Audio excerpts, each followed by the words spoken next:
Normalmente la Sociedad Teosófica de San Rafael trata, en lo posible y en la medida que podemos, participar y compartir con la comunidad de San Rafael distintas actividades.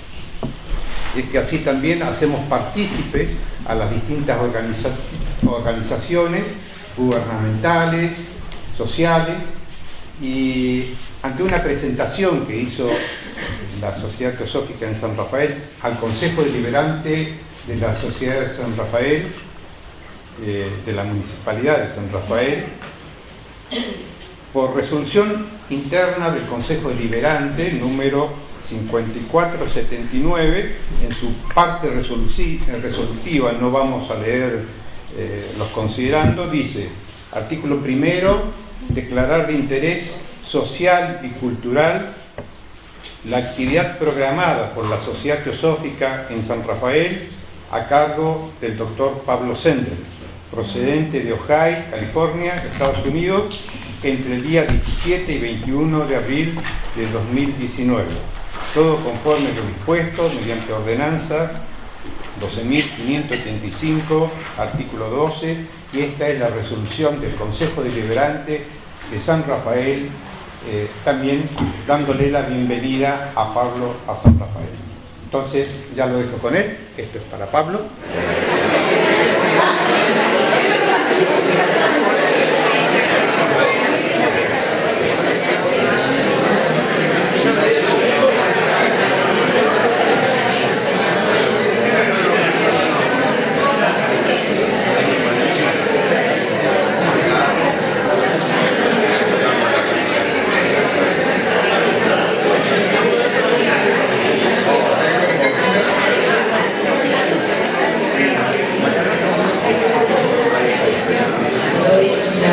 Bienvenida y les agradezco por su presencia esta noche aquí. Para quienes nos acompañan por primera vez, les comento que la Sociedad Teosófica es una organización internacional sin fines de lucro, es una institución de fines espirituales, no sectaria, no dogmática, que está presente en más de 60 países, en los que los miembros, a través del estudio, la meditación, el servicio y el intercambio, basados en la libertad de pensamiento y en una fraternidad mutua, buscan la verdad. En el mundo, la Sociedad Teosófica existe desde el año 1875 y a los pocos años de su fundación, su sede central se estableció donde actualmente está, en Adyar, Chennai, India. En nuestro país está presente desde 1893 y aquí en San Rafael desde 1934. Actualmente su domicilio es Avenida Mitre 557. Allí se realizan diversas actividades públicas, gratuitas, y se cuenta con una biblioteca pública. En esta oportunidad tenemos el agrado de contar con la visita del doctor Pablo Sender y su esposa Michelle Sender. Esta visita internacional es de carácter internacional y se enmarca en el 5º seminario luso-hispánico de Teosofía, denominado La implementación de la sabiduría eterna, organizado por la Federación Teosófica Interamericana, la Sociedad Teosófica en Argentina y el Centro Teosófico de San Rafael, y se desarrollará a partir de mañana en dicho centro teosófico ubicado en Las Paredes. Su visita, la de Pablo y Michelle, ha sido declarada de interés social y cultural por resolución número 5479/19 del Honorable Consejo Deliberante de San Rafael. Pablo Sender, quien les compartirá hoy la conferencia, es doctor en Ciencias Biológicas, se unió a la Sociedad Teosófica en Argentina en 1996. En 2005 emigró a India para trabajar en el Centro Internacional de la Sociedad Teosófica en Adyar, Chennai.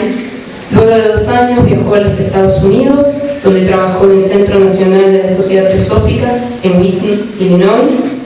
Desde 2016 vive y trabaja en el Instituto Teosófico Crotona en Ojai, California. El Dr. Sender es un orador internacional y ha presentado charlas talleres y clases teosóficas en India, Europa, Australasia y las 3 Américas. Ha escrito libros en español e inglés y ha contribuido con numerosos artículos en distintas publicaciones teosóficas, los cuales han sido traducidos en varios idiomas. Uno de estos libros será expuesto a la salida, ya ha sido expuesto y continuará siendo expuesto a la salida de la conferencia para quien desee adquirirlo, y su título es Las 7 dimensiones del ser. Esta noche los invitamos a compartir una conferencia titulada El rol de la atención en la vida diaria, a cargo de Pablo Sender y su asistente, en este caso, esta noche, Michelle, su esposa. Desde ya les agradezco nuevamente su presencia, les agradezco a ellos estar aquí nuevamente en la ciudad de San Rafael y compartir con nosotros su gran conocimiento y experiencia. Y bueno, los dejo en sus manos. Gracias.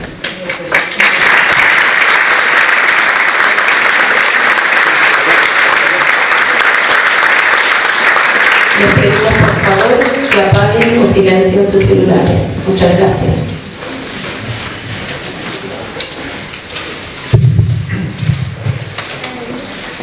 Bueno, buenas noches a todos. Muchas gracias por venir. Hoy vamos a investigar o a examinar un tema que es muy importante. El hecho de que estén todos ustedes aquí, en vez de estar descansando en casa, indica que tienen un interés por tratar de aprender un poquito más de cómo vivir de un modo más humano, tal vez. Creo que todos estamos conscientes de algunos de los desafíos que esta época moderna nos trae. Todo es muy rápido, todo nos impulsa a actuar, a vivir de una manera mecánica. De cierto modo, nos automatizamos en cómo vivimos. Y como resultado de esto, se vive de un modo superficial. Hay muchas veces que, aunque seamos exitosos en la vida, en distintos aspectos, de todos modos tenemos un sentido de que algo falta. En Estados Unidos, por ejemplo, donde estoy viviendo en este momento, hay estudios en las universidades donde se están dando cuenta que hay una diferencia entre lo que las personas consideran ser feliz y el sentir que la vida tiene un sentido. Hay muchas personas que dicen que son felices, pero su concepto de felicidad es el tener dinero, el tener una familia, el tener esto, el tener lo otro, que por supuesto es necesario, y sin embargo no necesariamente sienten que su vida tiene un sentido, que vale la pena en las actividades que realizan. Entonces están viendo que hay una diferencia entre el nivel de confort, de placer que puede tener una persona y el sentido de dirección, el sentido de algo que vale la pena hacer. Algo que vale la pena hacer no necesariamente tiene que ver con las posesiones. Acá en Argentina, por supuesto, es mucho más difícil tener una situación económica holgada como lo es en Estados Unidos, pero eso no quiere decir que el hecho de vivir una vida que uno siente que vale la pena esté más allá de nosotros, porque esto no tiene nada que ver con las posesiones. Por supuesto, cuando uno tiene muchas carencias es muy difícil lo otro, pero el tener cierto nivel de comodidad, de que uno al menos puede comer, tiene un techo, eso abre la puerta a tratar de ver si podemos encontrar algo más en la vida, en nuestras relaciones. Y esto no se trata de una actividad, de hacer algo distinto, de hacer algo nuevo. En general, cuando sentimos este sentido de vacío, de que algo falta, tratamos de buscar respuestas a través de nuevas actividades. Y eso, por supuesto, es aprovechado por los que venden las actividades. Todo el sistema comercial y consumista está en tratar de presentarle a las personas distintas ofertas diciendo que esto las va a hacer feliz. Pero lo que vamos a ver esta noche es que hay un modo de vivir que no tiene que ver con hacer algo distinto. A veces en las religiones tradicionales se tiene la idea de que para ser espiritual uno se tiene que retirar al bosque, a la montaña, al desierto, que la vida cotidiana no es compatible con una vida más profunda, digamos, de vida espiritual. Desde el punto de vista teosófico, eso no es el caso. El tema es que, por supuesto, es mucho más fácil el vivir una vida, entre comillas, espiritual, si uno se retira de los desafíos, de los problemas. Pero desde el punto de vista teosófico, el sentido de la vida no es simplemente el lograr estar en una situación donde estamos tranquilos, en donde no hay emociones negativas. El sentido de la vida es el desarrollar algo que está en potencia en nosotros. Del modo en que esta filosofía presenta la naturaleza del ser humano, es que tenemos un potencial que permanece solo como potencial porque no sabemos que está ahí y no sabemos cómo despertarlo. Y porque no podemos despertar este potencial es que tenemos tantas necesidades. Las necesidades son porque inconscientemente está el sentido de que algo falta. Había un filósofo, por ejemplo, como Schopenhauer, que es un filósofo alemán, él decía, hay algo mal en el diseño de la vida. El hecho de que siempre queramos algo más implica que hay un problema en el diseño, porque no debería, si estuviera bien diseñada la vida debería ser suficiente. El mero hecho de estar vivo debería ser suficiente. ¿Por qué estamos siempre buscando algo más? Y yo creo que ese buscar algo más está respondiendo a una realización inconsciente en la mayoría de nosotros de que no estamos viviendo al potencial completo de lo que somos. Y ese sentimiento de hay algo más en mí mismo, como no lo conocemos, lo estamos trasladando a lo externo y estamos pensando que necesitamos algo más de lo externo. Entonces hoy vamos a charlar un poquito de cómo acceder a esto, porque cuando vemos personas realmente espirituales, con espirituales me refiero a personas que son parte de una religión o no, personas sabias.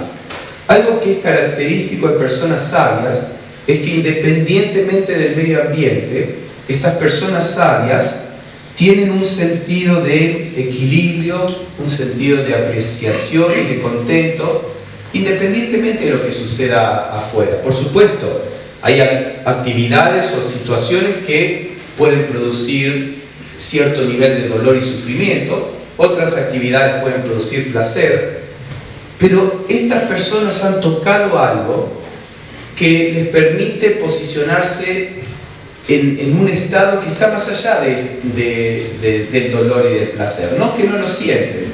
Por ejemplo, en un libro muy famoso de la India, un libro sagrado, el Bhagavad Gita, para los que lo conocen, cuando se describe una persona sabia, iluminada, no es una persona que nunca siente dolor, que nunca siente placer. Es una persona que puede permanecer con un sentido de equilibrio, sea que haya dolor o sea que haya placer. Dolor y placer son parte de la vida. Estudios históricos siempre muestran que la civilización, cualquier civilización, comienza a declinar cuando la forma de vida de las personas se torna muy confortable, cuando los desafíos empiezan a desaparecer. Y esto es algo muy importante a tener en cuenta.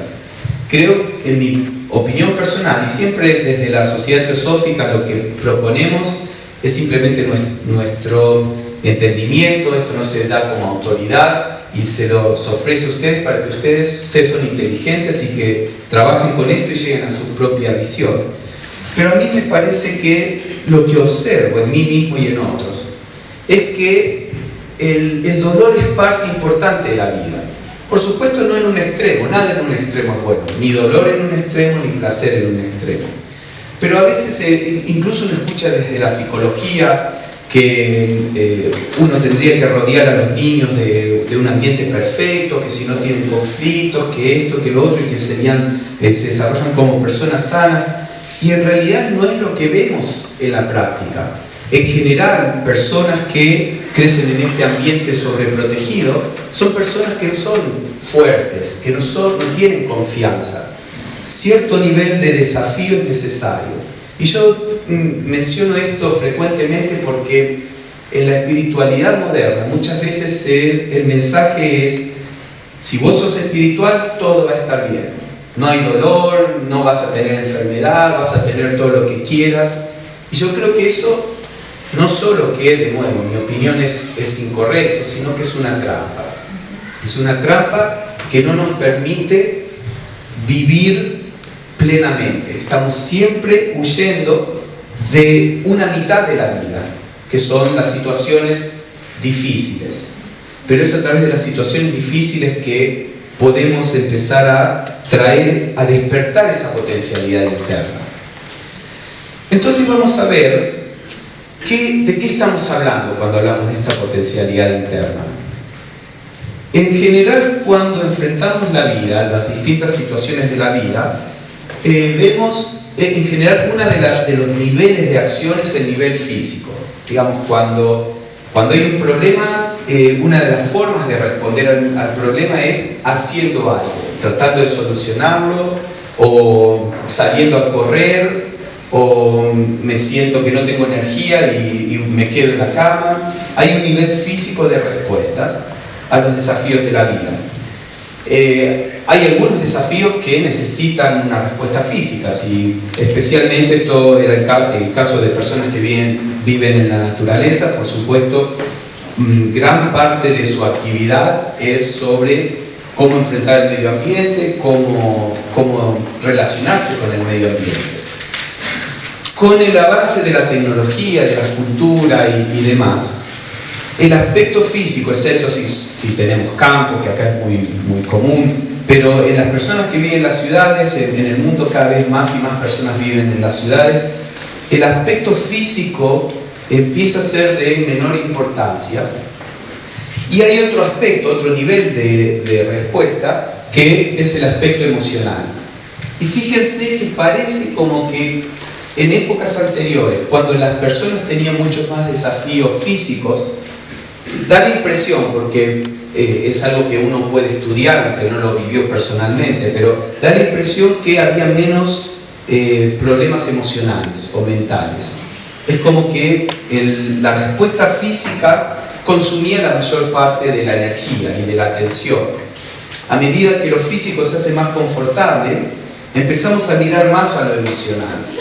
Yo, por lo que uno ve, por ejemplo, en poemas antiguos o en historias, muy raramente estaba en la cuestión de ¿sos feliz o no sos feliz? Eso uno se lo puede preguntar una vez que lo físico está más o menos solucionado. Y entonces dice, sí, tengo todo lo que necesito, pero no soy feliz, no me siento bien.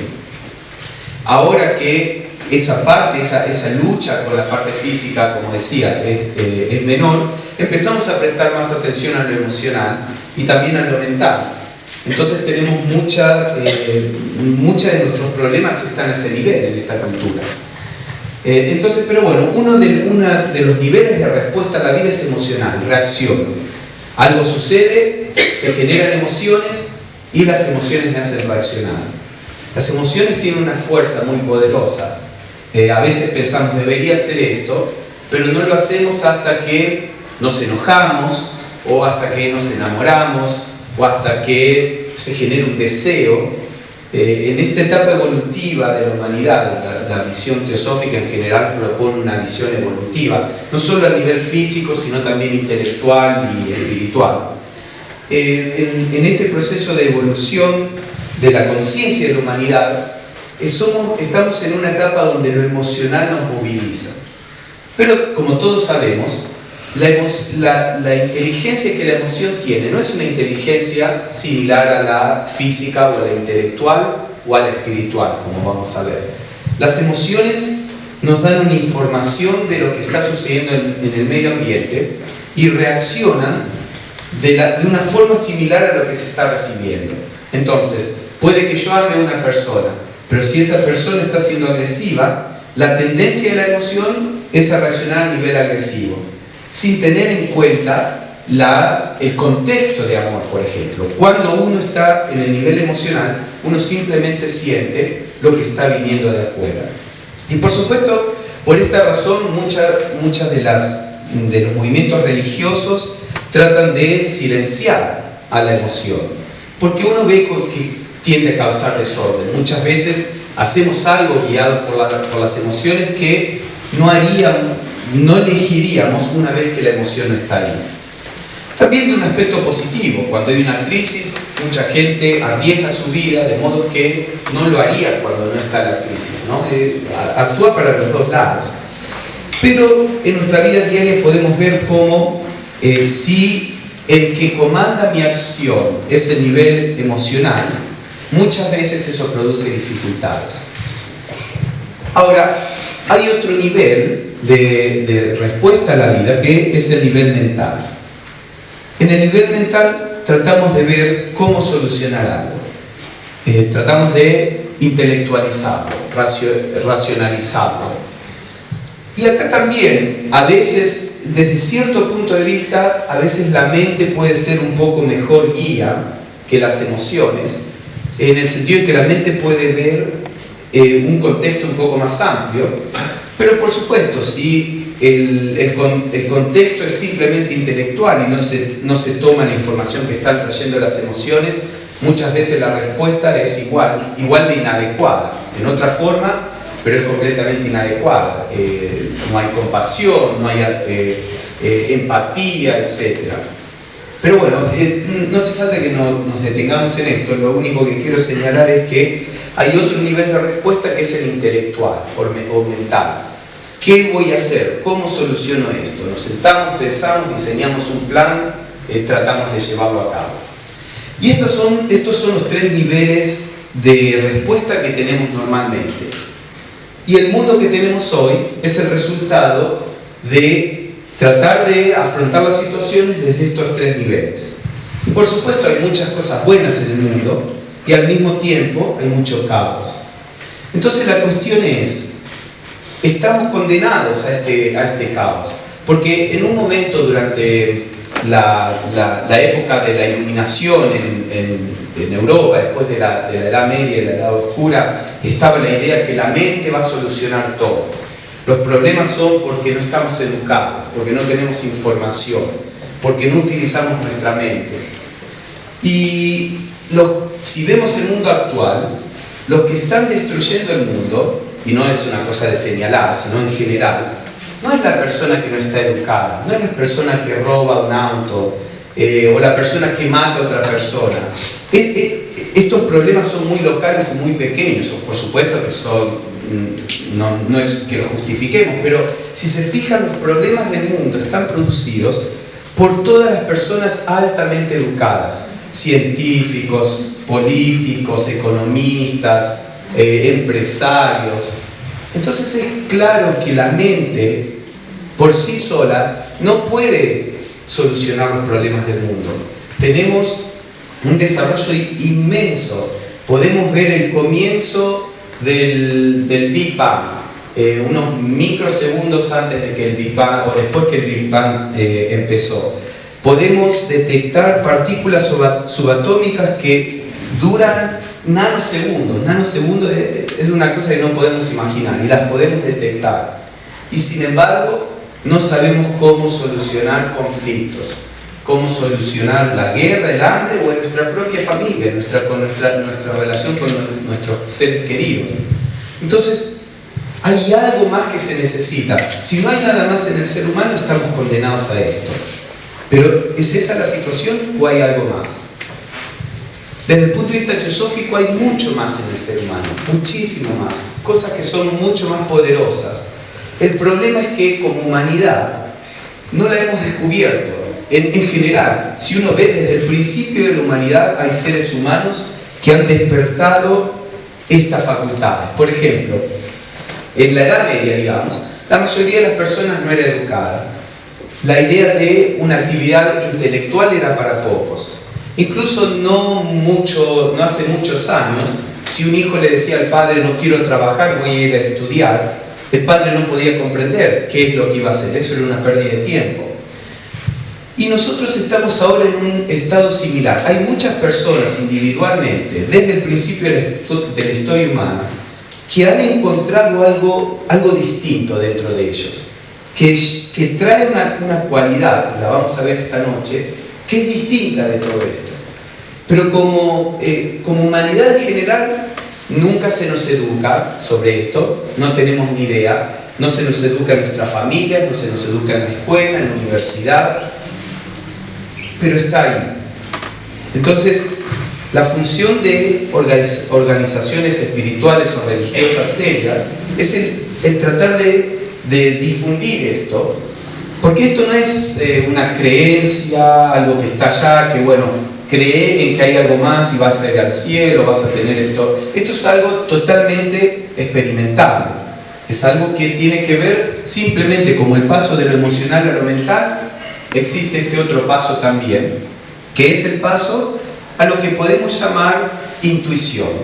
Hay un nivel intuitivo, y la palabra, no tomen intuición en el modo en que tal vez conozcan la palabra. Todas las palabras son relativas, no tienen un significado fijo. Las palabras cambian durante el tiempo, en diferentes culturas, y el modo en que usamos intuición probablemente no responde a lo que quiero comunicar. Pero uso esta palabra en la literatura teosófica, se usa, a veces se le dice intuición espiritual. La palabra intuición es un conocimiento interno que no está mediado por la mente. Entonces, por ejemplo, hay una intuición de los sentidos. Cuando veo algo, los sentidos traen a la mente una serie de colores, de olores, de sensaciones, y después la mente los conceptualiza y los transforma en ese manchón de rojo y negro es una silla. La información primera, que viene de los sentidos, en filosofía occidental muchas veces se le llama intuición, pero es una intuición sensorial. El tema es que es una información que está viniendo sin que la mente, en su cualidad de organizadora, de conceptualizadora, digamos, una información que viene antes que la mente intervenga.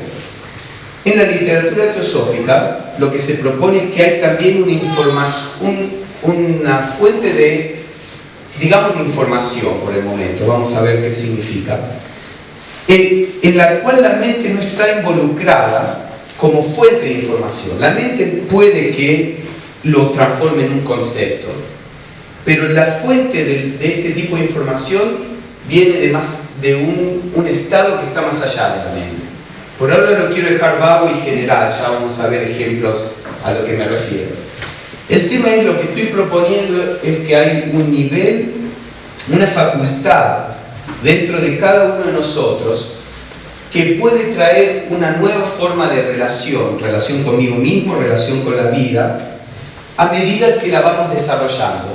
Así como podemos desarrollar nuestro conocimiento y nuestra actividad intelectual por medio del estudio, por ejemplo, esta intuición se puede desarrollar por sus propios medios, por medios apropiados a esto, que es lo que vamos a ver esta noche.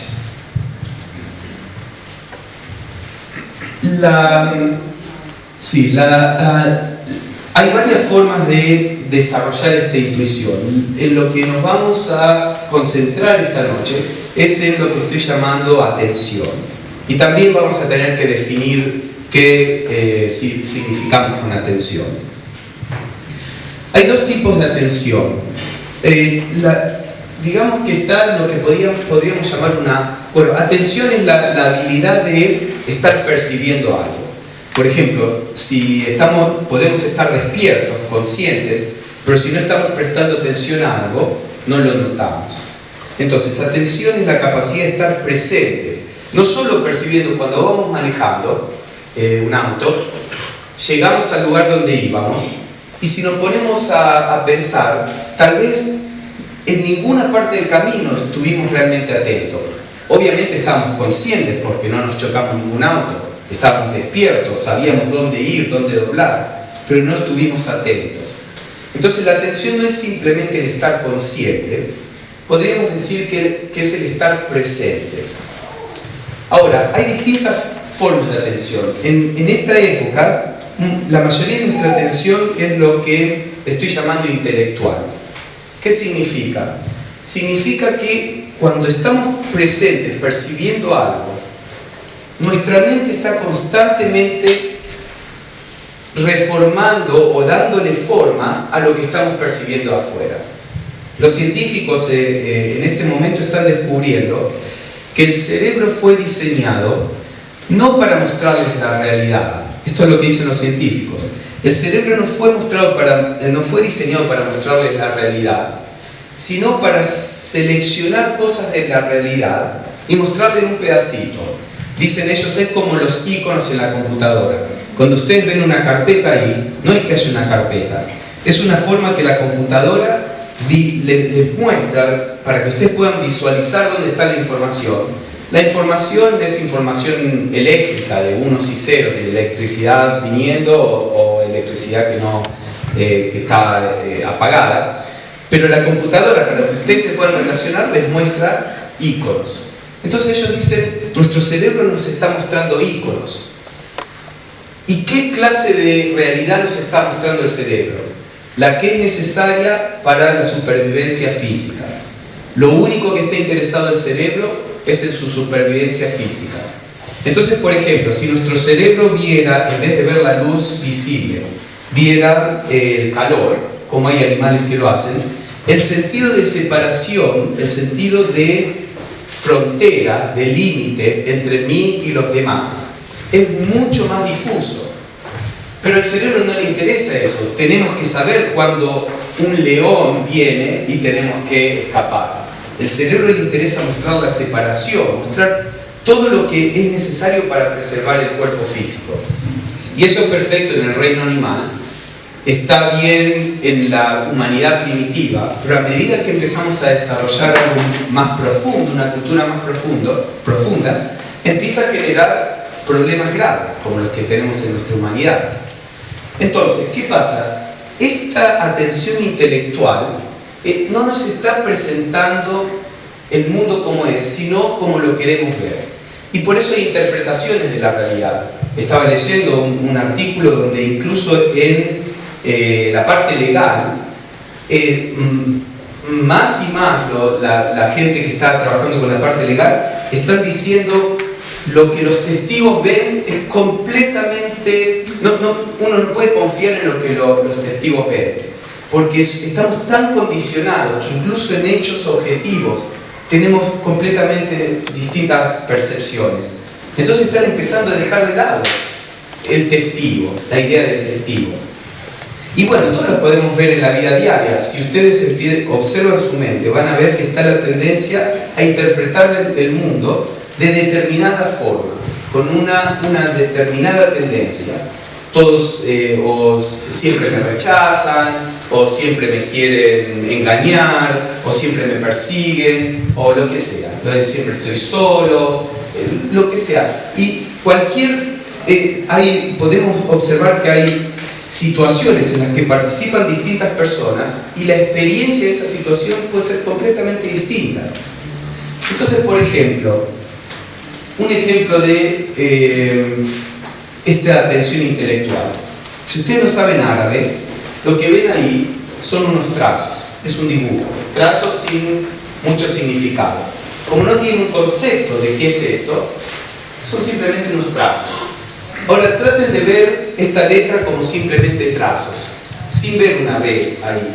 ¿Pueden ver esto como trazos que no tienen significado como el otro? Nuestra mente impone el concepto. Y eso sucede en nuestras relaciones. A medida que vamos a través de nuestras relaciones, generamos un concepto de qué es la persona y dejamos de relacionarnos con las personas. Nos relacionamos con nuestro concepto de la persona. Vamos a un lugar que es hermoso, lo disfrutamos por unos pocos meses y después lo dejamos de disfrutar. ¿Por qué? Las montañas hermosas están ahí todavía, pero ya no vemos las montañas, vemos la memoria de la montaña, el concepto de la montaña. La atención intelectual nos separa, nos presenta este ícono de la realidad y no la realidad fresca. A veces pensamos, cuando recordamos la época en que éramos niños, recordamos esa profunda alegría de cosas simples, que a veces las personas dicen, me gustaría poder volver a sentir como sentía cuando era niño. Este es el problema. Cuando éramos niños, nuestra mente no estaba todavía desarrollada y nos relacionamos con la vida y el mundo de un modo directo. Pero ahora tenemos, encima a medida que crecemos, desarrollamos actitudes de protección que nos hacen cada vez más encerrarnos en nosotros mismos. Y aunque creemos que eso es bueno, sentimos que eso nos protege, en realidad nos aísla. Y por eso vamos por la vida con un sentimiento de soledad, de aislamiento. Y cuando estamos aislados, es fácil ser agresivo, es fácil no apreciar al otro, es fácil criticarlo. A veces en la familia, si tenemos una buena relación con nuestra familia, podemos tolerar y justificar acciones de nuestros seres queridos, que si otra persona que no pertenece a la familia hace exactamente lo mismo, inmediatamente criticamos, inmediatamente estamos ahí. Y eso sucede porque nuestra mente genera un buffer, genera una amortiguación que nos impide relacionarnos con la vida. Pero hay otro tipo de atención. Sí, esto es lo que decía, esto nos da una percepción conceptual de la vida, un concepto de la vida. Pero hay otro tipo de atención que es lo que le llamo ahí una atención silenciosa. ¿Qué significa una atención silenciosa? Esto distintas personas espirituales le llaman de distintos modos. Así que todas las palabras hay que tomarlas en el contexto, como les digo. Pero atención silenciosa me refiero al prestar atención sin dejar que la mente empiece a intervenir. Y esto es una habilidad que no tenemos. Es decir, la tenemos potencialmente, pero no la tenemos desarrollada. Podemos observar una flor sin comentar, sin decir, ah, qué linda que es, mira ese color. Si ustedes ven, vamos al supermercado, observen su mente. Hay un relator constante que dice, ah, bueno, ¿dónde está? ¿Qué se está poniendo? Dice, mirá esto, lo otro. Está siempre juzgando, siempre comentando. Y eso es un problema grave, que no nos damos cuenta, pero eso es parte de lo que nos separa del mundo. No solamente porque puede ser crítico, también en un sentido positivo. Por supuesto que uno sale, ve un atardecer hermoso y está el impulso automático de decir, qué hermoso atardecer. Y no hay nada malo en sí en eso.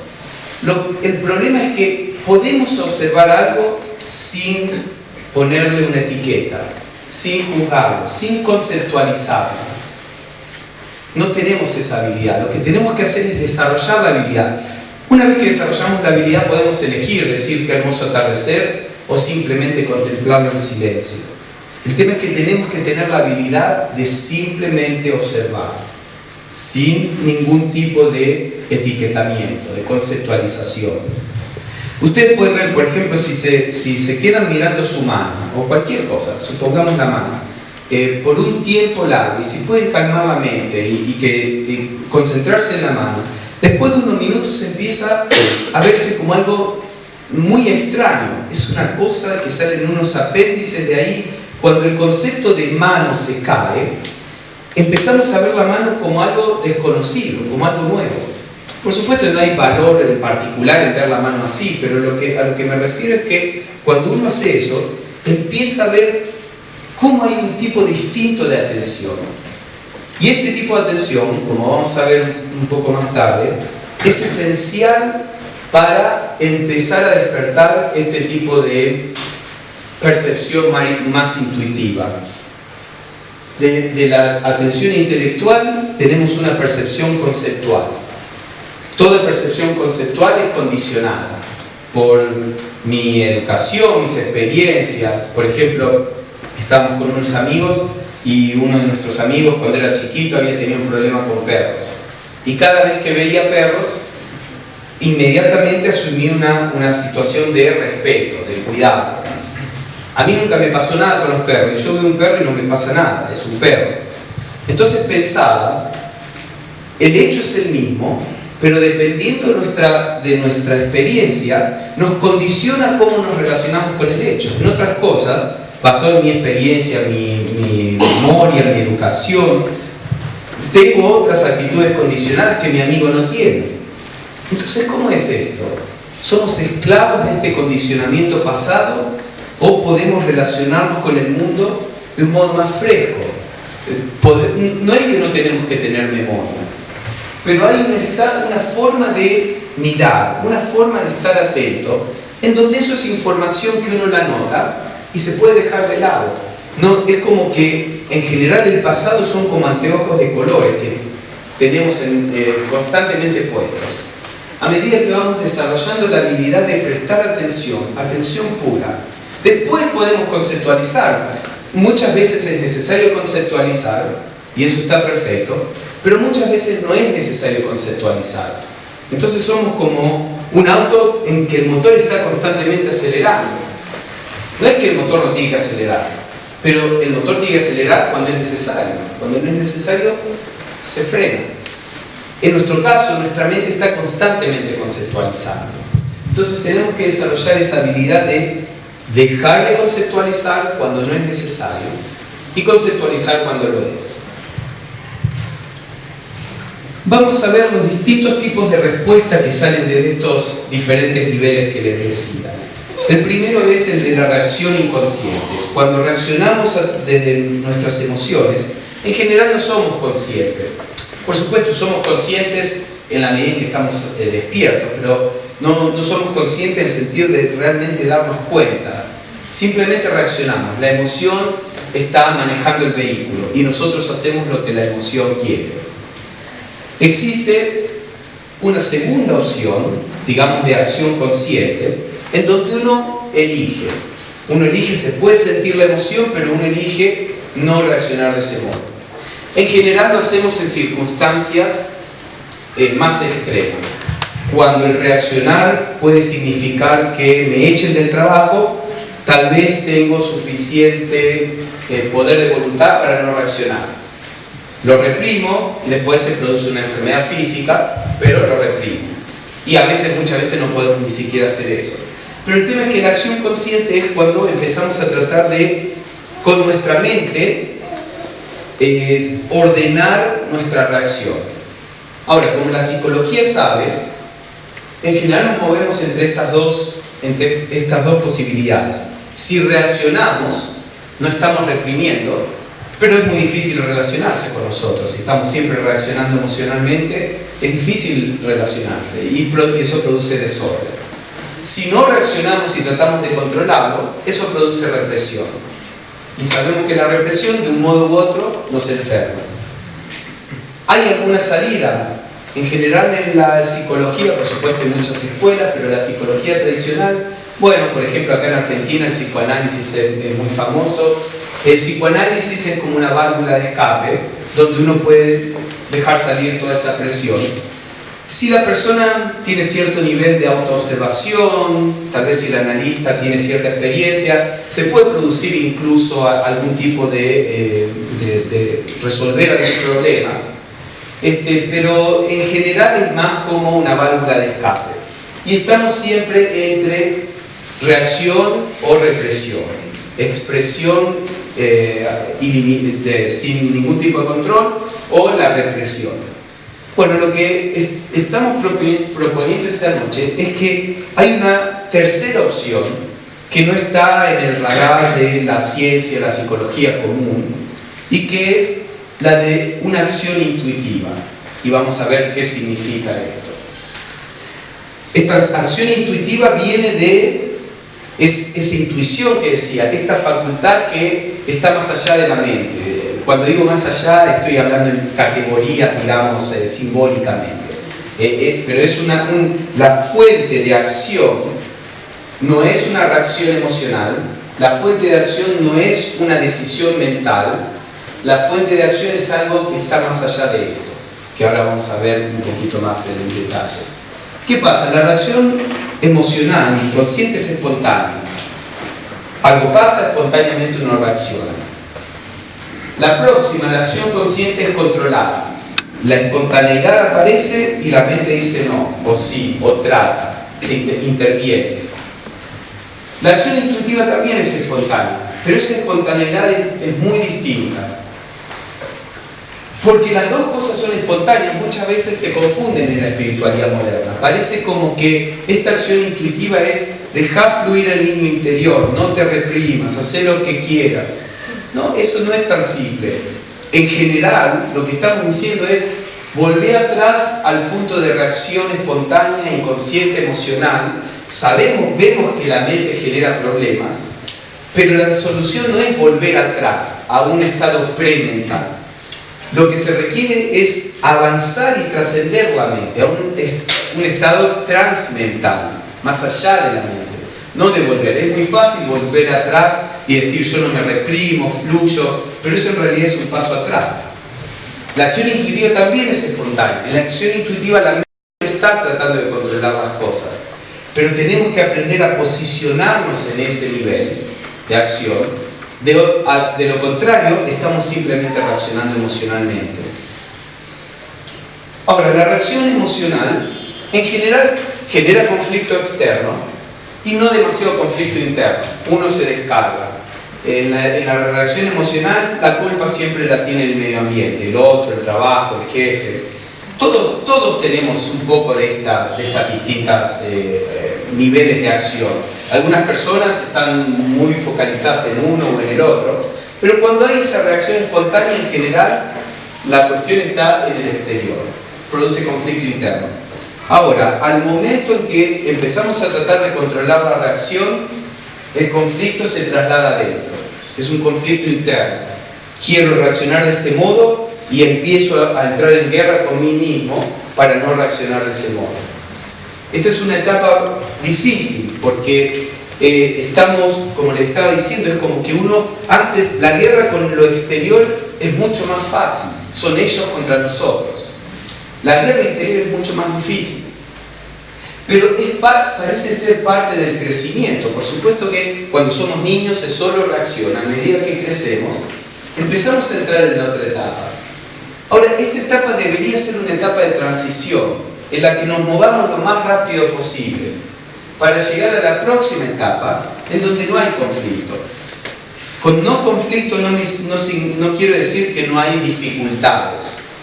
No conflicto significa que estamos actuando desde un estado en donde la situación se acepta y donde hay una respuesta que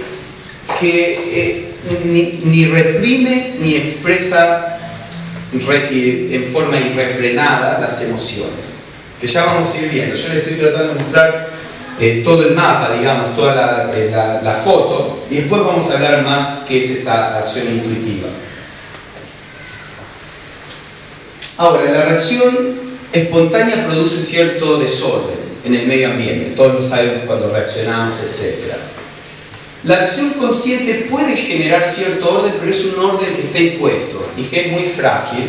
Muchas veces ese orden impuesto, como artificialmente, degenera en desorden, tanto o peor que el otro. Pero de cierto modo la sociedad existe porque en cierto grado estamos trabajando a ese nivel. Pero de la acción intuitiva viene un orden natural.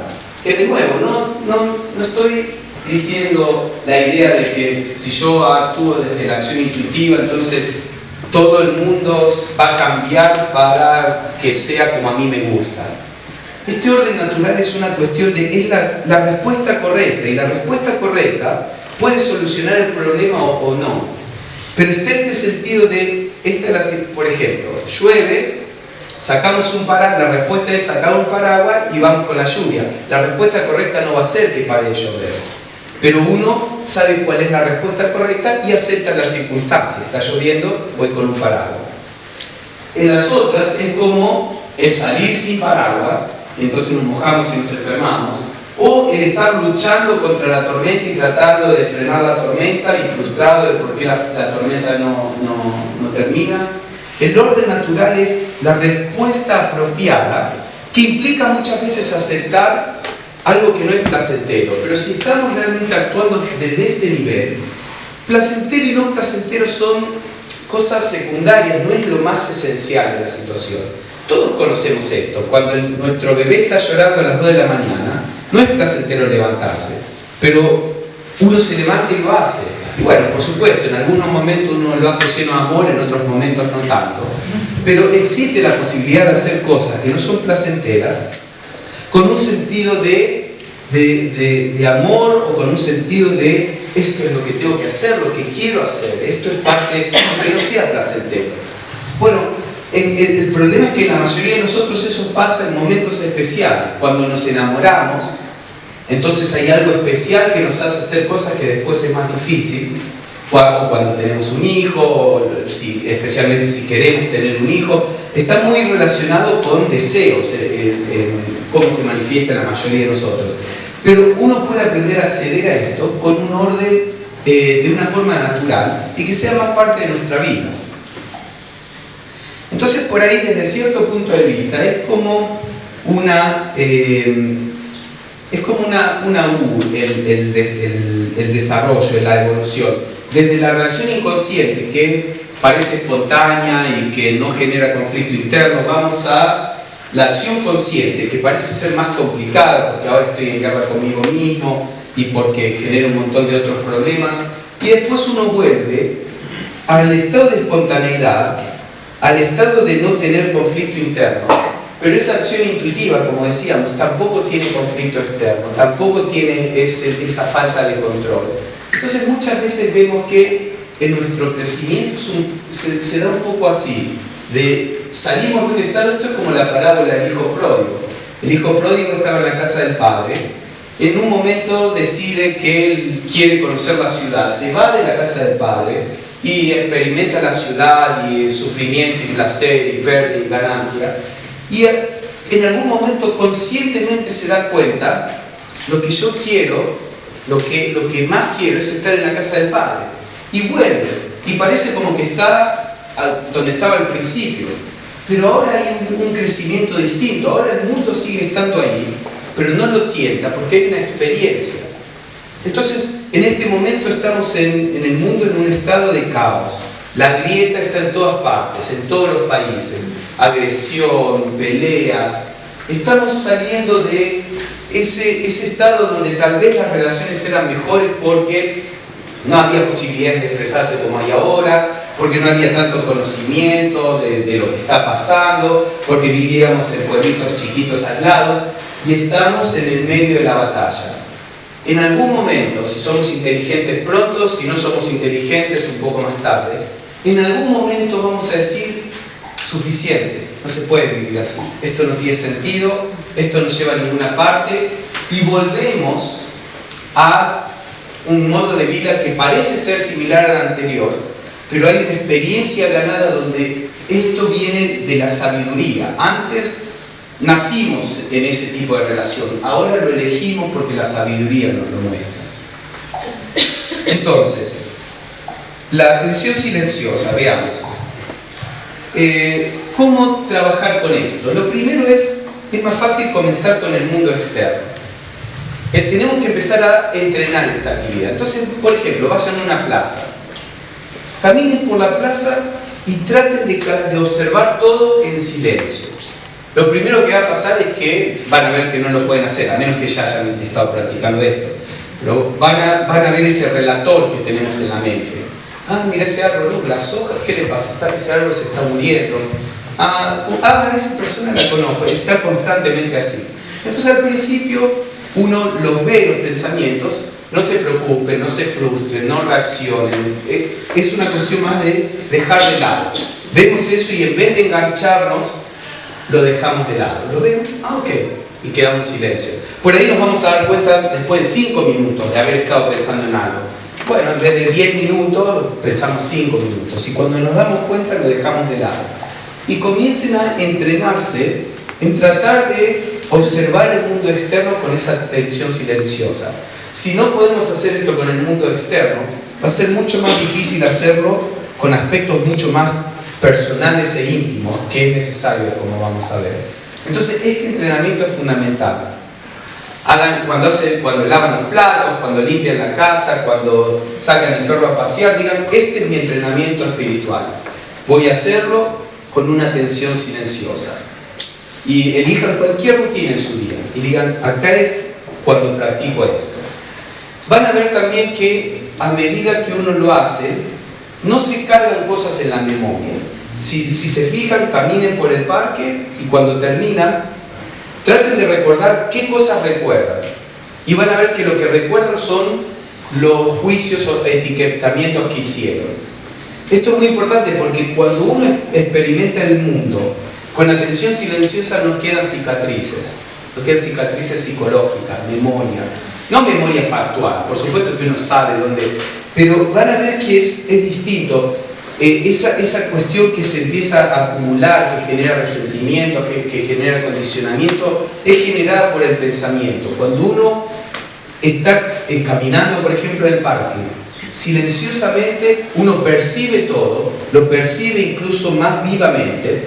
Es típico en las clases que doy, que hacemos los ejercicios, que las personas dicen, nunca me di cuenta cuán interesante es el camino al trabajo, cuántas cosas que hay cuando uno presta atención. Cuando uno no presta atención todo es aburrido, nos aburrimos enseguida. Cuando uno presta atención incluso las cosas más pequeñas aparecen interesantes. Entonces, lo primero que hay que hacer es empezar con el mundo externo. A medida que uno desarrolla la habilidad de observar el mundo externo de forma silenciosa, uno puede observar su cuerpo físico. Por ejemplo, ahora, todos nos estamos moviendo de algún modo. Podemos ser conscientes, sin tratar de modificarlo, sin tratar de ponerle una etiqueta, ser conscientes de nuestros movimientos. Dejen que el cuerpo haga lo que hace, porque es parte natural, no hay problema. Pero podemos darnos cuenta, ser conscientes de eso. Cuando lavan los platos, digan, bueno, voy a ser consciente de mi movimiento. Esto es lo que a veces se usa la meditación caminando, por ejemplo, que se camina despacito para prestar atención a los movimientos. Tal vez al principio es mejor hacerlo despacio, porque es más fácil prestar atención, pero si el único modo en que podemos prestar atención es caminando despacito, no lo podemos usar en la vida diaria. Tenemos que ir a trabajar, llegué media hora tarde porque vengo prestando atención al movimiento.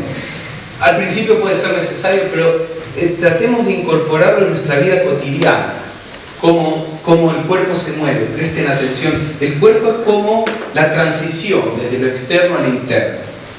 Y esto va acentuando la facultad de la percepción. Después empecemos a trabajar con la parte emocional. Esto van a ver es mucho más difícil. Las emociones muchas veces atraen la atención, nos meten en la reacción, es difícil. Pero si ustedes se han entrenado en los otros dos pasos, van a ver que es posible cuando alguien dice algo que me duele, o alguien dice algo que me está halagando. Es posible relajarse y simplemente sentir la emoción, sin catalogarla, esto es malo, esto es bueno. En la medida en que decimos esto es esto y le ponemos una etiqueta, generamos una reacción. Pruébenlo, ustedes van a ver que si hay una emoción, y pruébenlo con emociones menores, al principio no traten de hacerlo con emociones mayores porque tienen mucho más poder de absorber nuestra atención. Con cosas chiquitas, siéntense, relájense, abracen la emoción, simplemente siéntanla. Por ejemplo, si se sientan a escuchar música y hay una emoción placentera, es fácil observar la emoción, sentirla, sin tratar de entenderla, sin tratar de manipularla, simplemente están ahí. Es mucho más difícil con emociones negativas, pero tendría que ser la misma actitud. Se sientan y la sienten, la observan, no observar en el sentido de analizar, sino que están conscientes, sin catalogarla. No tendría que estar enojado, ¿por qué esta persona hizo eso? No importa, eso no importa. Dejen todo de lado, sientan la emoción y van a ver que algo pasa. Hay algo que pone orden en la emoción por el mero hecho de abrazarla, de quedarse con la emoción. No es fácil porque no nos gustan las emociones, nos asustan, huimos de las emociones, prendemos el televisor, nos distraemos. Pero empiecen, como decía, algo chico, no empiecen con algo que es un desafío muy grande. A medida que adquirimos la habilidad de simplemente quedarnos con las emociones, van a ver que cuando lo hacemos las emociones se disuelven por sí mismas. No tenemos que tratar de controlarlas, de reformarlas, de reprimirlas, de expresarlas. Es como que internamente uno la deja expresarse, pero no externamente, no porque esté reprimiéndola, sino porque toda nuestra atención está concentrada en observarla. Entonces, naturalmente no se expresa externamente. Y eso es la salida de este círculo de represión y expresión, en el que parece que estamos atados y que parece que no hay salida. Esto ni expresa externamente ni reprime internamente. A medida que podemos hacer eso, podemos empezar a mirar en nuestros pensamientos. A pesar de que los pensamientos no tienen el poder movilizante de la emoción, es mucho más difícil porque sentimos que somos el que piensa. ¿Quién está dando la charla ahora? ¿Soy yo, esta mente? Mi esencia es esta mente que está comunicándose con ustedes, la mente que está tratando de entender, o hay algo más. Sabemos con nuestra educación moral y religiosa nos enseña más o menos a tratar de manejar las emociones. Pero ¿quién es el que está tratando de manejar las emociones a través de la mente? ¿Soy yo?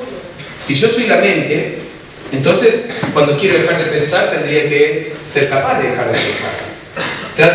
Toda persona que trata de sentarse en silencio descubre rápidamente que la mente tiene su propia actividad. Cuando pienso en algo negativo, que no quiero pensar en algo negativo, si yo soy la mente, debería ser capaz de dejarlo de pensar, de dejar de pensar en eso. Todos sabemos que eso no sucede. Detrás de estas actividades emocionales, mentales, físicas, existe este sentido de presencia, de estar. Todos ustedes saben que están aquí. Si yo les digo, ustedes no están aquí, ustedes dicen, ¿qué estás diciendo? Por supuesto que estamos aquí. ¿Cómo saben? ¿Qué es ese sentido yo estoy acá?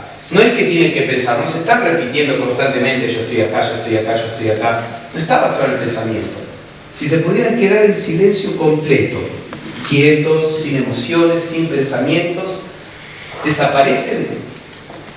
No, ustedes están ahí. ¿Qué son cuando no hay pensamientos, memorias, emociones? ¿Qué somos? Cuando todo eso que permanece, eso es muy importante. Esa es la fuente de orden, como opuesto al desorden, no orden de dar una orden, sino es la fuente de orden en nuestra conciencia. Si podemos retroceder, retraer, volvernos conscientes de ese mero hecho de ser, de estar presente, que está más allá del repetirnos, soy esto, soy aquello. Meramente ser. Cuando uno se pone en esa situación, los pensamientos se armonizan, las emociones se armonizan, el movimiento se armoniza.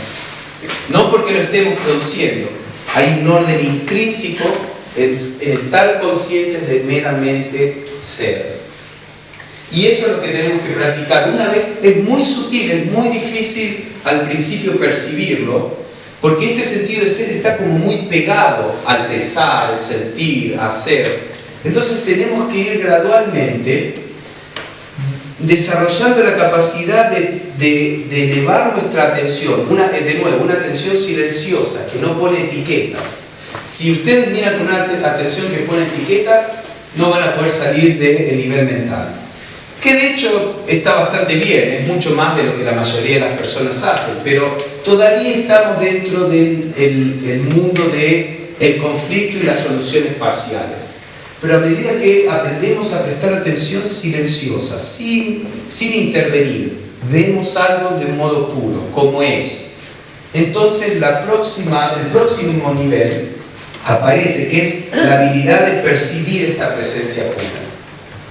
Este sentido de simplemente ser tiene intrínseco un sentido de paz, un sentido de contento, un sentido de armonía, un sentido de lo que sea lo puedo aceptar. No aceptar en el sentido de resignarse, sino de que está lloviendo, busco un paraguas. Y si no tengo paraguas, me mojo. Entonces, este sentido, si podemos retroceder, digo retroceder simbólicamente, a este sentido de simplemente ser. Eso es un apoyo para nuestra vida diaria, porque está disponible en cualquier situación. Al principio uno por ahí lo puede percibir, digamos, en meditación o en oración, ¿no? Cuando todos estos niveles se acallan, porque hablan tan fuertes, como si estamos todos hablando y una persona está susurrando, no vamos a poder escuchar el susurro, tenemos que callarnos. Había un místico cristiano, Juan Tauler, que decía: si vos estás hablando, Dios va a estar callado. Dios es muy respetuoso, no te va a interrumpir nunca. Si querés que Dios hable, te tenés que callar. Entonces el lenguaje cristiano está hablando de esto. Si queremos, desde el punto de vista teosófico, esta presencia pura es parte de nuestra naturaleza divina, digámosle, si queremos poner esa palabra. Pero si queremos percibir eso, tenemos que aprender a callar. Por eso todas las religiones ponen énfasis en silencio. Pero es un silencio mucho más allá del silencio de la lengua. Es un silencio de aprender a estar atento con esta atención silenciosa. Entonces, para terminar, algunos ejercicios que podemos hacer, no voy a ir mucho en los detalles, pero una forma, al principio es muy difícil observar los pensamientos, emociones, son tantos que nos perdemos. Bueno, un ejercicio a veces es: escriban los pensamientos, escriban en un cuaderno. El hecho de escribirlo primero hace que la mente se ordene, sin reprimir, y después que empezamos a visualizar cosas que no estamos conscientes. Y escribirlo en el sentido en que el psicoanálisis se hace, sin juzgarlo, sin etiquetarlo, simplemente el pensamiento que fluye ustedes lo escriben, pero prestando atención. Ustedes son el psicoanalizado y ustedes son el psicoanalista, porque lo que trae sabiduría no es la explicación de otro de lo que está pasando, es nuestra percepción, esta atención silenciosa que no está juzgando, que no está interviniendo. Esta atención es lo que produce maduración. Entonces, al principio es más fácil, agarren un diario y escriban. Se enojan, van y empiecen a escribir. No se preocupen si dice, esta persona siempre hace lo mismo, ojalá que estuviera muerta o lo que sea. Las emociones no tienen un sentido de qué se debería hacer y qué no. Si empezamos a entender, por supuesto que si la emoción lo lleva a hacer la actividad física, ahí es donde la mente mejor reprima y la mente dice no lo puedes hacer. Pero la mayoría de nosotros, en general, a menos que la situación nos empujara a un extremo, estamos más allá de esa posibilidad.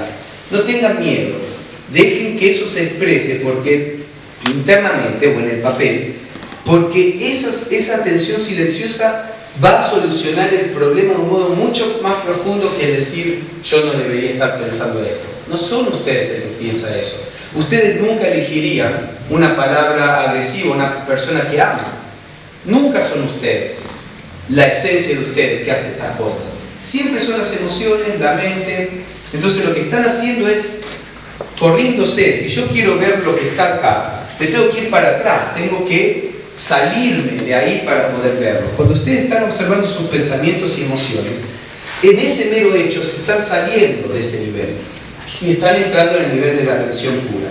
Entonces uno puede empezar con los pensamientos, después pueden empezar a observar, como les estaba diciendo, en todos estos distintos niveles, observación más pura, y finalmente dense momentos de descansar en el mero hecho de ser, no hacer nada, ni observar ni no observar, ni escribir, ni reprimir, ni expresar. Siéntense, especialmente cuando no hay algún tipo de desafío interno o externo. Experimenten con simplemente ser, sin una meta. ¿Alguna vez experimentaron ese sentido de no hay nada que corregir, no hay nada que hacer, simplemente ser? ¿Qué somos cuando no estamos tratando de hacer nada? Es muy interesante investigarlo. Esto es una investigación interior, esto es un viaje interno, que está ahí. No tienen que creerle a nadie, no tienen que pagarle a nadie. Esto es una exploración interna. ¿Qué experimenten? La mayoría de las veces, cuando uno simplemente se sienta a hacer, lo que pasa es que vemos que somos arrastrados por los pensamientos, las emociones, memoria, imaginación. Se necesita cierto entrenamiento, que los otros pasos que les di de empezar a observar, eso es parte del entrenamiento. A medida que eso se torna disponible, el descansar en simplemente ser es una bendición y trae orden, trae salud, también no significa que nunca se van a enfermar. Hay muchas causas de enfermedades que son del pasado, que tenemos que pasar por ellas. Pero no, este es el estado más armónico que podemos tocar. Entonces esto es más o menos lo que quería comentarles. Creo que más allá de todo el cuadro teórico, el mensaje es: empiecen a tratar de practicar esta atención silenciosa de lo externo, de mi cuerpo, de mis emociones cuando no son muy difíciles. A medida que desarrollo más habilidad, lo pueden hacer incluso con emociones difíciles. Observen sus pensamientos, cómo la mente piensa, juzga, habla, y dense tiempo para sentarse 2 minutos, 1 minuto. Nunca nos sentamos a simplemente ser. Nos sentamos a distraernos, pero no estamos conscientes de simplemente ser. 1 minuto por día, si ustedes se pueden sentar a simplemente ser, produce una diferencia, que pueden no verla al principio, pero es muy valioso. No piensen de sentarse por media hora, 1 minuto por día. ¿Hay algún comentario, pregunta? Y por favor, los que se tengan que retirar, no se preocupen, pueden hacerlo. Pero podemos quedarnos un ratito más, unos 10, 15 minutos para preguntas o comentarios.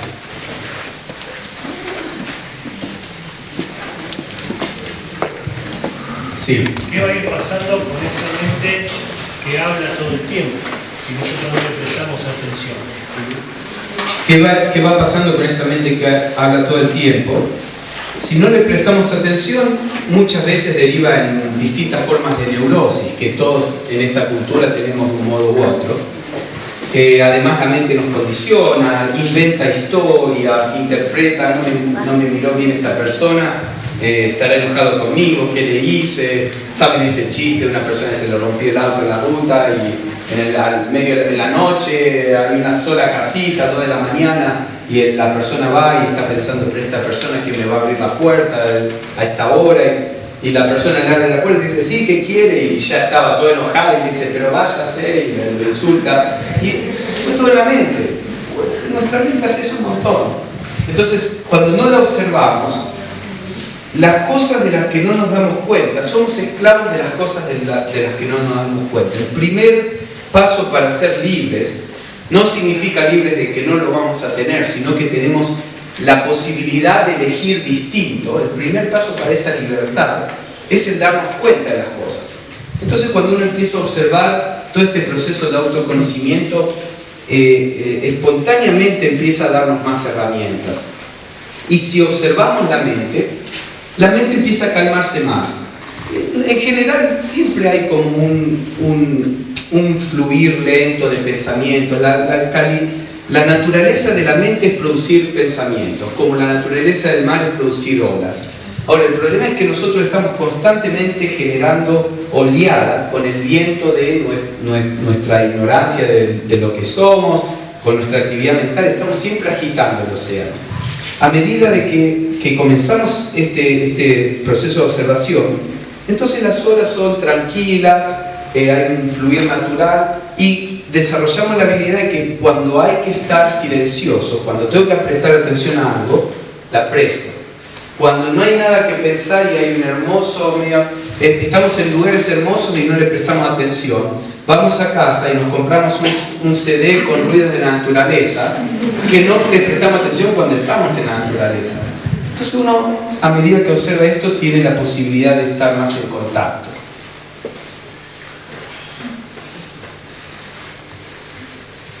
Esa Bueno, atención decime, no. es algo similar a cuando uno medita, digamos. Claro, esto es el fundamento de la meditación. También la meditación es un tema bastante complejo.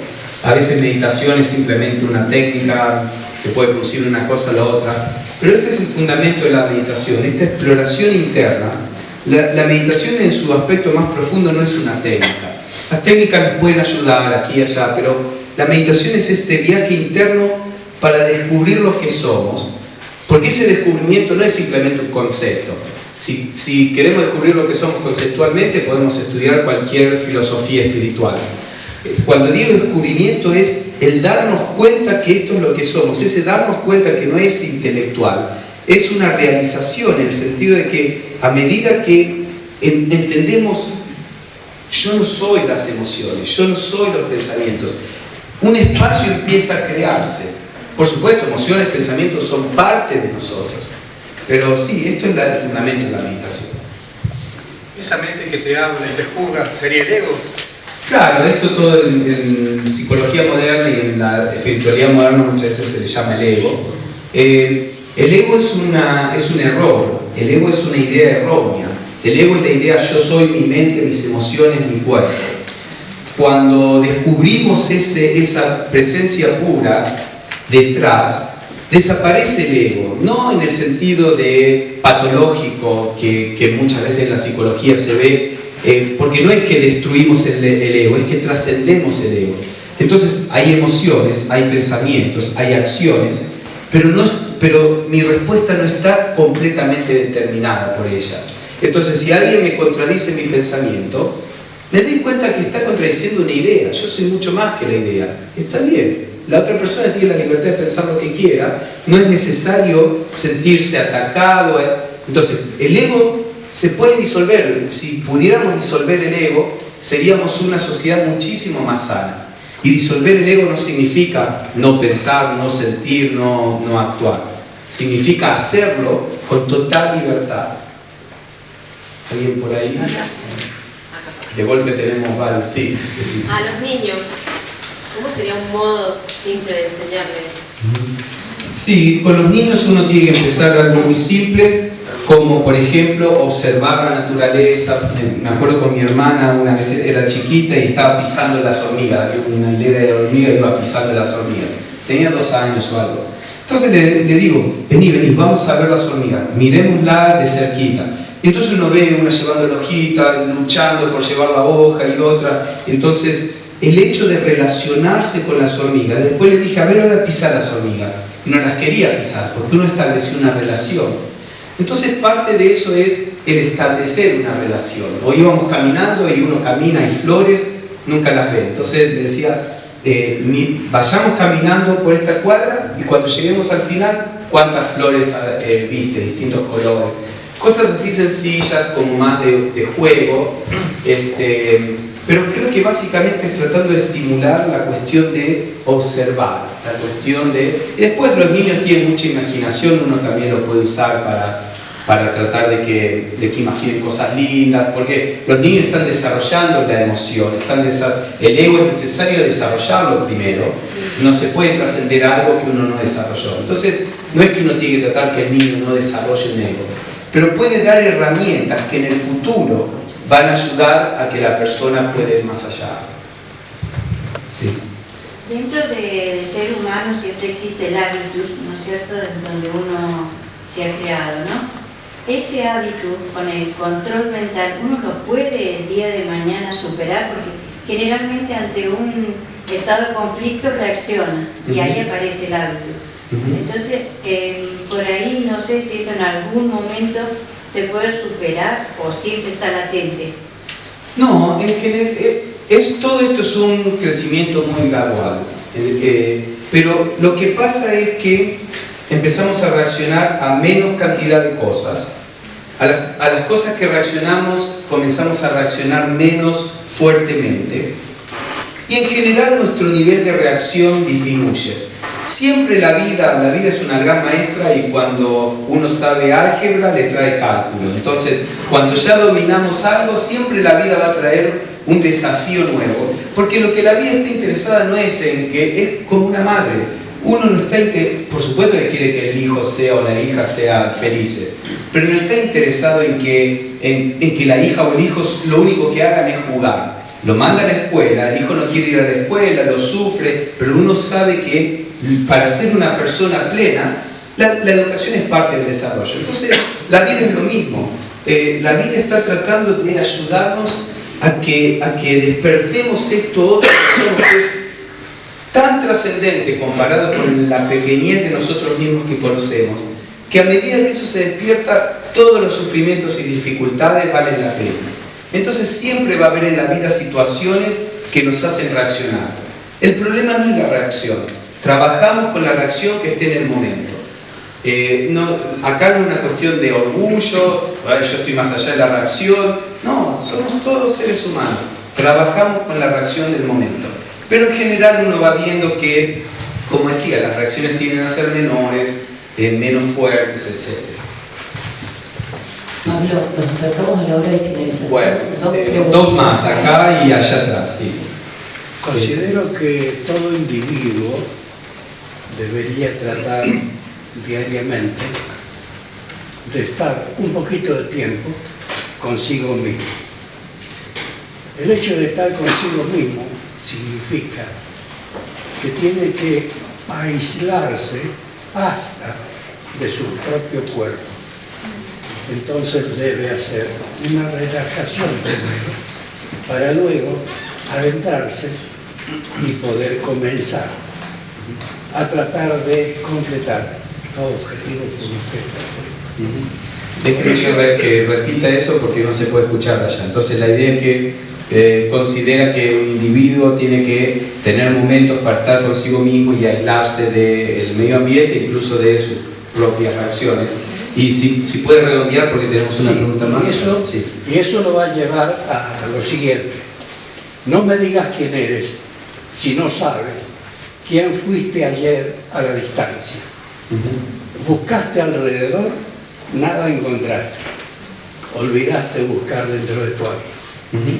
Sí, y bueno, la idea es que en toda esta búsqueda que hacemos alrededor, lo que olvidamos siempre es buscar adentro de nuestra alma. Está este cuentito que dice que los dioses tenían distintos tesoros, donde los enterramos, esto creo que era de los griegos o los nórdicos, y el mayor, bueno, en el fondo del mar, aquí, allá, el mayor tesoro, no sabían dónde enterrarlo, porque decían, eventualmente la humanidad va a llegar al fondo del mar, a la luna, a la montaña más alta, y uno de los dioses dijo, pongámoslo donde ellos nunca van a buscar, en su propio corazón. Y creo que eso es lo que está pasando. Entonces seguro, esto es todo parte de lo que necesitamos hacer, junto con las otras actividades que la vida siempre nos requiere, también tiempo para esta exploración interna. Bueno, la última ya, sí. Con respecto a la atención que uno puede entrenar como atención pura, digamos, entrenando esa atención uno puede evitar también de que capten la atención de uno innecesariamente. Esto lo digo por lo que pasa muchas veces con los medios de comunicación, con la venta publicitaria, el consumo y demás. Obviamente las campañas muchas veces están pensadas de un modo para captar la atención de quienes está viendo el momento, lo que se asocia a muchas teorías de comunicación y demás. Entonces, entrenando la atención, uno puede lograr saber dónde adaptar la atención. Claro. Sí, por supuesto. La forma, podemos ser dominados porque no nos damos cuenta. En cuanto nos empezamos a dar cuenta, empezamos a ser libres. Bueno, muchas gracias a todos.